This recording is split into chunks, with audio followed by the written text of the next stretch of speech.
Hello আমার দুষ্টু প্রিয় মিষ্টি বন্ধুরা, তোমরা সকলে কেমন আছো? বন্ধুরা, আজ তোমাদের মাঝে নতুন একটি লাগালাগির গল্প নিয়ে চলে আসলাম। বন্ধুরা, গল্পটি শেষ পর্যন্ত দেখলে আপনার দাঁড়িয়ে যাবে, আপনারা হাতের কাজ করতে বাধ্য হবেন। চলুন বন্ধুরা, গল্পটি শুরু করি। অনুমতি ব্যতীত কপি করা কঠোরভাবে নিষিদ্ধ। মেয়েটার কাটা হাতখানা ধরে বিচলিত কণ্ঠে বলল, কি হয়েছে দেখি গু? তুর্যের আকস্মিক স্পর্শে কিছুটা অপ্রস্তুত হল পিথা। সে নিজের হাতটা সরিয়ে নিতে চাইল ছেলেটার হাত থেকে। আমতা আমতা করে বলল, কিছু হয়নি গু। হাত নিয়ে পিথার মোটামুটিতে বিরক্ত হল তুর্য। চোখ গরম করে সে তাকালো মেয়েটার পানে। চুপসে গেল পিথা, আর নিজের হাত টানাটানি করল না। তুর্য কিছুটা সময় নিয়ে বিচলিত ভঙ্গিতে পর্যবেক্ষণ করল পিথার হাতের আঙ্গুলটা। অতঃপর হুট করেই কিছু না বলে কক্ষ থেকে বেরিয়ে গেল। খানিক সময় অতিবাহিত হতেই আবার হন্তদন্ত হয়ে ফিরল হাতে প্রাথমিক চিকিৎসার একটি বাক্স নিয়ে। পিথার মুখোমুখি দাঁড়িয়ে বলল, হাতটা দাও তাড়াতাড়ি, ওষুধ লাগাতে হবে। পিথা অবাক হল। সামান্য একটুই তো কেটেছে। বেশি কাটার আগেই হাতটা সরিয়ে ফেলেছিল মেয়েটা। এইটুকু কাটায় আবার কি ঔষধ লাগাবে? তাছাড়া এসব ঔষধপথ্যের পুরো বিপরীতে চলাচল পিথার। এই ঔষধ নামক পদার্থটা দুই চক্ষে সহ্য করতে পারে না। তার উপর এই ঔষধ কাটা স্থানে লাগলে জ্বলবে। পিথা নিজের হাতটা দিল না, বরং আরও গুটিয়ে নিল। ঢোক গিলে বলল, এসবের আবার কি প্রয়োজন? একটুই তো কেটেছে গি। তুর্য তীক্ষ্ণ দৃষ্টিতে তাকালো পিথার পানে, অতঃপর নিজে থেকেই মেয়েটার হাতটা টেনে নিল নিজের দিকে। বাক্স থেকে ঔষধ বের করতে করতে বলল, তা আমি বুঝে নেব। ছোট মানুষ তুমি, এত বুঝতে হবে না তোমাকে গি। তুর্য নিজ দায়িত্বে পিথার হাতে ঔষধ লাগাতে শুরু করল। সাথে সাথেই হাত জ্বলে উঠল মেয়েটার। হাতটা একটু টেনে কণ্ঠে ব্যথাতুর ধ্বনি তুলে বলল, আহহ লাগছে গি। তুর্য নিজের হাত থামিয়ে দিল। ঔষধ লাগানো বন্ধ, চোখ তুলে তাকালো পিথার পানে। মেয়েটা কেমন চোখ মুখ খিচে বন্ধ করে রেখেছে, গোলাপিরাঙা নরম কোমল ওষ্ঠজোড়া কাঁপছে তিরতিরিয়ে। পিথার ব্যথায় যেন ব্যথা পাচ্ছে তুর্যের হৃদয়। কষ্ট হচ্ছে ছেলেটার, বুকের মধ্যে অস্থিরতা বেড়ে চলছে ক্রমশ। তুর্য আর ভাবল না। নিজের ব্যগ্রতা নিয়ে ওষ্ঠ গোল করে ফু দিতে শুরু করল পিথার হাতে। পিটপিট করে আখিদ্য মেলে তাকালো পিথা। নিজের সম্মুখের পরিস্থিতি অবলোকনে আশ্চর্য হল ভীষণ। গোল গোল চোখে সে তাকালো তুর্যের পানে। তুর্য আলতোভাবে পিথার হাতে ফু দিচ্ছে আর ঔষধ লাগাচ্ছে। তুর্যের মুখ থেকে নিঃসৃত বায়ুর স্পর্শে যেন দাঁড়িয়ে যাচ্ছে মেয়েটার শরীরের প্রতিটি লোমকূপ। শির দ্বারা বেয়ে নামতে শুরু করেছে শীতল রক্তস্রোত। এ কেমন অনুভূতি, এ কেমন ভালো লাগা! হৃদয়টা যেন প্রশান্তিতে ছেয়ে যাচ্ছে পিথার। সকল ব্যথা যেন সুখে পরিণত হচ্ছে এই মুহূর্তে। এমন কেন হচ্ছে? তবে তাদের এই সুখকর মুহূর্তটা বোধহয় সহ্য হল না কারো। আরুষ এসে উকি দিল রান্নাঘরের দরজায়। মিহি কণ্ঠে ডাকল, স্যার। আরুষের ডাকে ধ্যান ভাঙল পিথা এবং তুর্য উভয়েরই। হঠাৎ তুর্যের হাতে নিজের হাত থাকা অবস্থায় আরুষকে এভাবে দেখে অপ্রস্তুত হল পিথা। ছিটকে দূরে সরে গেল সে। তুর্য বিরক্ত হল। দাঁতে দাঁত চেপে তাকালো আরুষের পানে। কটমট করে বলল, আসার আর সময় পেলি না বে যাদব। ঢোক গিলল আরুষ। আমতা আমতা করে বলল, আমি আপনাকে বিরক্ত করতে চাইনি স্যার, কিন্তু জরুরি একটা কথা ছিল, তাই না এসেও পারলাম না গে। তুর্যের কপালে ভাঁজ পড়ল। হতে পারে আরুষ সত্যিই কোনো জরুরি কথা বলতে এসেছে। কালই তো গোলাগুলি লাগল, কিন্তু সেসব কথা তো আর পিথার সামনে বলা যাবে না। তুর্য নিজেকে কিছুটা স্বাভাবিক করে বলল, আমার রুমে অপেক্ষা কর, আসছি আমি। রুমে যেতে হবে না স্যার, এখানেই বলছি গু। তুর্যের কপালের ভাঁজ গাঢ় হল। এখানে বলার মতো জরুরি কথা? তবে কি হতে পারে? থমথমে কণ্ঠে তুর্য প্রশ্ন করল, কি কথা? এলোমেলো দৃষ্টি ফেলল আরুষ। আগ্রহী কণ্ঠে বলল, স্যার, আমার খাবারটাও কি আপনি রান্না করবেন, নাকি আমি বাইরে খেয়ে নেব? তুর্যের মেজাজ বিগড়াল ভীষণভাবে। এটা আরুষের জরুরি কথা। বুয়ের সাথে কত সুন্দর একটা সময় অতিবাহিত করছিল, তার মধ্যে এই উদ্ভট জরুরি কথা বলতে এসেছে বেয়াদবটা। তুর্য ব্যস্ত হয়ে আশেপাশে তাকাল। হাতের কাছে একটা কাঠের খুন্তি পেয়ে তা তুলে নিল অতি দ্রুত। গভীর ক্রোধে সে খুন্তিটা ছুঁড়ে মারল আরুষের পানে। দাঁতে দাঁত চেপে বলল, তোর 3 দিনের খাবার বন্ধ। বেটা মীর জাফরের বংশধর উ। আরুষ দ্রুততার সাথে খুন্তিটা ক্যাচ ধরল। বোকা বোকা কণ্ঠে বলল, 3 দিন আমি না খেয়ে কিভাবে থাকব স্যার? শুকিয়ে শুটকি হয়ে যাব উ। তুর্যের ক্রোধ এবার আকাশ ছোঁয়া। এই ছেলেটা যে বোকা নয় তা সে জানে। বোকা হলে তো আর তার সাথে কাজ করার সুযোগ পেত না। কিন্তু ছেলেটা তার সম্মুখে এলেই কেমন বোকা বোকা কথা বলে। তুর্য চেঁচিয়ে উঠল। ধমকের সুরে বলল, আমার চোখের সামনে থেকে দূর হওয়া আহাম্মক। তোকে যেন আমি আমার চোখের সামনে না দেখি গু। তুর্যের ধমকে কেঁপে উঠল আরুষ। দেরি না করে চট জলদি সে বেরিয়ে এলো তুর্যের ফ্ল্যাট থেকে।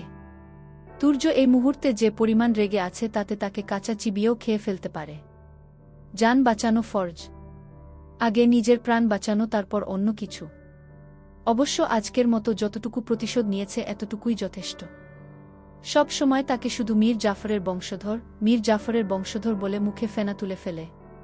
এবার সেও মীর জাফরের বংশধরের মতোই তুর্যের প্রেমে ব্যাগডা দিয়ে এসেছে। আহো, এতদিন পর একটু শান্তি লাগছে আরুষের প্রাণে। আরুষ চলে যেতেই তুর্য আবার আগের রূপে ফিরে এলো। তবে এবার সে ওই সবজি টবজি বাদ দিয়ে নামল বিরিয়ানি রান্নার কর্মে। যে সবজির জন্য তার বুয়ের হাত কাটল, আজ সে সবজি সে খাবেই না। পিঠাকে আর কোনো কাজে হাত লাগাতে দিল না তুর্য। মেয়েটা আগ বাড়িয়ে কোনো কাজে হাত লাগাতে গেলেও ধমকে থামিয়ে দিল। হুঙ্কার তুলে বলল, হাত কেটে শান্তি হয়নি? এবার গলা কাটতে চাইছ নাকি? তুর্যের এমন তর্জন গর্জনে আর কোনো কাজে হাত লাগাল না পিঠা। শুধুমাত্র উকিঝুঁকি মেরে বার কয়েক তাকালো বিরিয়ানি রান্নার পানে। তুর্য রান্নার কাজ সামলাতে সামলাতেই পিঠাকে বলল, খিচুড়ি, বিরিয়ানি, গরুর মাংস, পায়েস এগুলো শিখে রেখো। আমার প্রিয় খাবার এগুলো গু। পিঠা ভ্রু কুচকাল, কপালে ভাঁজ ফেলে শুধাল, আপনার প্রিয় খাবারের রান্না শিখে আমার কাজ কি? তুর্য ঠোঁট কামড়ে হাসল। পিঠার পানে একটু ঝুঁকে বলল, ভবিষ্যতে আমাকে রেঁধে খাওয়াবে। তোমার হাতের রান্না খাওয়ার জন্য জিহবা আমার উতলা হয়ে পড়েছে গু। পিঠা মুখ বাঁকিয়ে বলল, ওই উতলাই হবে, শুধু খেতে আর পারবেন না ঘি। তুর্য হাসল একটুখানি। পিঠার কথার জবাব দিন না আর। কিছুটা সময় নিয়ে মনোযোগ দিয়ে রান্না শেষ করল সে। অতঃপর একটা প্লেটে নিয়ে রান্নাঘরেই পিঠাকে বিরিয়ানি ধরিয়ে দিল। উদ্গ্রীব কণ্ঠে বলল, ছটপট খেয়ে বলো তো কেমন হয়েছে ঘি। পিঠা নিজেও ভীষণ উদ্গ্রীব হয়ে উঠেছিল তুর্যের রান্নার স্বাদ নেওয়ার জন্য। সে মেয়ে হয়ে এখনও রান্না জানে না, অথচ একটা ছেলে হয়ে তুর্য রান্নাতে পটু। ছেলেটা কেমন রান্না করে সে বিষয়ে আগ্রহ তো জাগবেই। পিঠা দেরি করল না। ছটপট হাত ধুয়ে হাত লাগালো বিরিয়ানিতে। এক লোকমা মুখে দিতেই চমকে গেল মেয়েটা। বাহ, দারুণ স্বাদ তো, একদম রেস্টুরেন্টের মতো। পিঠা লাফিয়ে উঠল। তুর্যকে বাহাবা দিয়ে বলল, আপনি এত ভালো রান্না করতে পারেন জানা ছিল না। আপনার ভবিষ্যৎ স্ত্রী নিশ্চয়ই অনেক ভাগ্যবতী গু। তুর্য হতাশার নিঃশ্বাস ফেলল। বিড়িবিড়িয়ে বলল, কিন্তু সেই ভাগ্যবতী নারী তো আমার কাছে ধরাই দিতে চাইছে না আগে।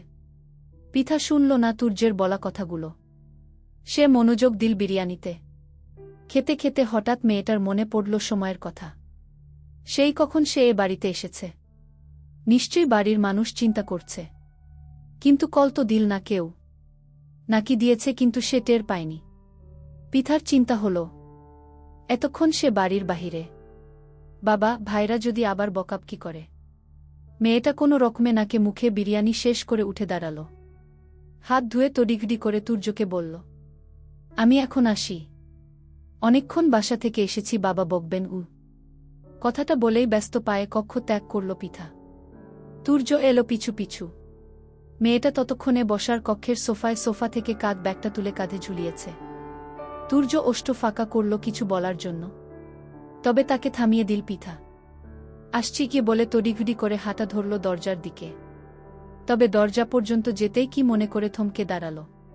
পিছু ফিরে আমতা আমতা করে বলল, তাড়াতাড়ি খেয়ে নিবেন গু। কণ্ঠে তোলা বাক্যের সমাপ্তি ঘটিয়ে আর 1 সেকেন্ডের জন্যও দাঁড়াল না পিঠা। তাড়াহুড়ো করে বেরিয়ে গেল। তুর্যের ওষ্ঠে হাসি ফুটে উঠল।